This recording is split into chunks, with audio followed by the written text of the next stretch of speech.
betisnya menyatu dengan deru angin kencang. Makin lama bisikan itu berubah memekakkan telinga. Tak pedulikan lagi rasa sakit yang mendera tubuh. Panik dan ketakutan berkubungkan. Pakaian basah bekas hujan kembali basah oleh keringat yang membanjiri di sekujur tubuh. Jantung berdegup kian kencang. Aku duduk meringkuk, kepala menyatu dengan dengkul. Tak berani menatap apa yang ada di sekitar.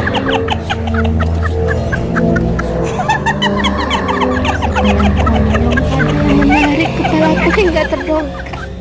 Tampak sosok hitam tinggi besar dengan sorot mata merah dan kuku-kuku yang tajam.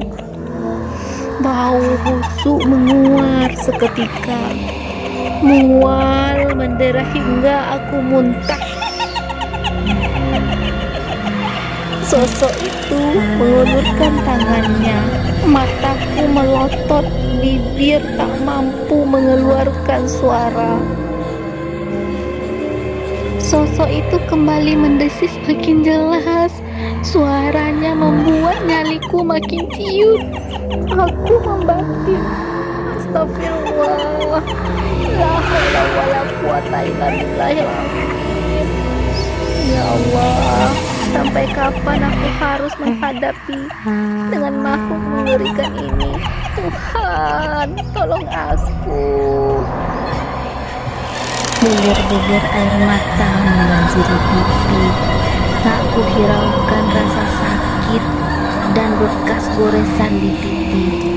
Mataku terpejam ketika membuka mata lagi.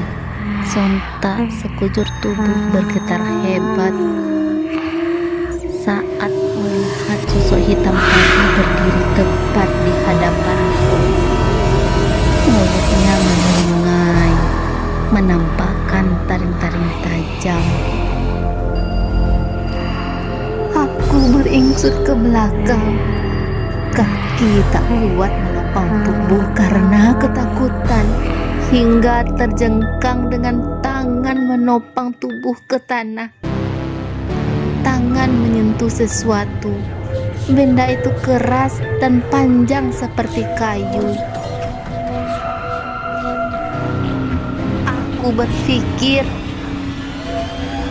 benda ini bisa dijadikan senjata untuk perlindungan. Lalu segera mengambil benda itu.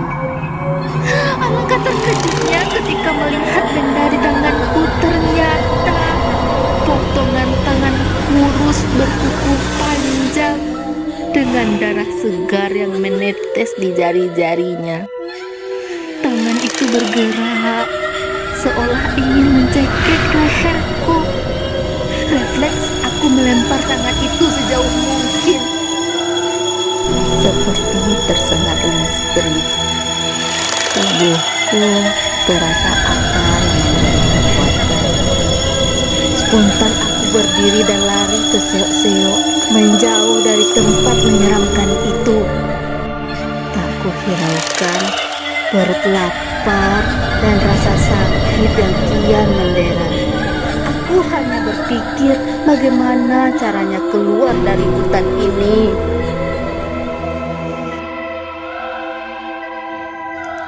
Aku berhenti ketika di hadapan tampak beberapa rumah penduduk. Cahaya lampu dari rumah-rumah itu membuatku bisa bernafas lega karena telah berhasil keluar dari hutan. Aroma masakan tercium sangat menggugah selera, apalagi perut ini makin terasa lapar. Bagaimana mungkin malam-malam begini mereka ada yang memasak? Tanyaku ragu. Masuklah, nak. Tiba-tiba ada kakek yang berdiri di sampingku. Namun lebih membingungkan lagi, kami sudah berdiri di depan pintu rumah. Aku menurut saja, entah rasa lapar yang mendera atau rasa aman yang merasuki tubuhku karena sudah berada di rumah penduduk. Rumahnya sangat sederhana. Aku dipersilahkan duduk di kursi bambu dekat pintu. Tunggu sebentar, kakek akan meminta nenek untuk menyiapkan makanan. Kamu pasti lapar. Ujar si kakek. Aroma masakan yang harum berubah menjadi anyir sekali. Aku teringat Nia bercerita tentang rumah di tengah hutan patah gigi yang menjamu para pendaki untuk singgah. Mereka yang telah masuk ke rumah tersebut tidak pernah keluar dan dinyatakan hilang. Perlahan beringsut dan berniat untuk keluar dari rumah itu. Untunglah aku duduk dekat pintu, dengan cepat meraih gagang pintu. Sial, pintunya terkunci, gerutuku.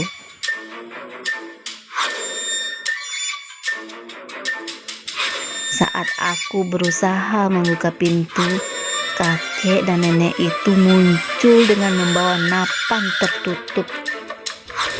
Makanlah ini dulu. Setelah itu tidur di sini karena hari sudah malam. Nanti kami antar pulang. Mereka membuka nampan tersebut.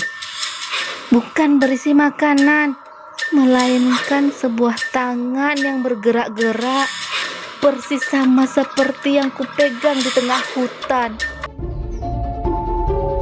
Aku berusaha membuka pintu, tapi usahaku sia-sia. Kedua orang itu tertawa melengking memekakkan telingaku. Tubuhku bergetar hebat, takut mengepung raga. Aku terperangah saat melihat si kakek tertawa hingga kedua bola matanya keluar. Mulutnya terbuka lebar hingga pipinya menyentuh telinga. Sementara si nenek menarik rambutnya ke atas hingga lehernya hampir putus. Dan aroma anyir itu makin menyeruak ke seluruh ruangan. Aku kesulitan bernafas dan penglihatan memburam. Lalu semuanya tampak gelap.